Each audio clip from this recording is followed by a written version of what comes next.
Mırıldama Allah'ın yönünde, ama koy umudunu ona. 36. Psalm 7. yer. Dayanmak, güvenmekten doğar. Padişah David yazmış bu türlü. Umutlan Allah'a, yap iyilik, yaşa bu yerde hem koru doğruluğu. Sevin Allah'a, da o senin yüreğinin istediklerini verecek. 36. Psalm 3. 4. yerler. Allah'ın var bir planı senin yaşamana. O planda var o işler, angılarını bugün göremiyorsunuz. Ama angılarına var nice sevinersiniz yarın. İlk yaz geldiğinden otlar kendi başına yeşererler. Siz de savaşmayın yapma onun neyin vakıdı gelmedi.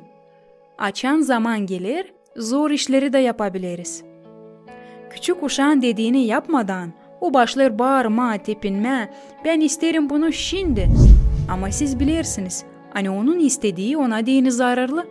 Da bu yüzden vermiyorsunuz ona onu, ne yaramıyor. Apostol Pavli bizi de teklif eder ki giyinelim dayanmak rubalarına. Dayanmak öğretir bizi bekleme, hem bekleme iyi yüreklen, değil küsüyle ya da fenalıkla. Yaşamanın çoğu olayları öğretirler bizi önemli prensipleri. Koruma inanımızı zor vakitlerde, gösterme iyilik, açan sıkıntıda bulunuruz. Kontrol etme reaksiyalarımızı, öğretme kendimizi fikirlile. Doğruluk onda, hani Allah sizin yüreğinizi değiştirir bugün. De bu olaylarda, angılarında bulunursunuz.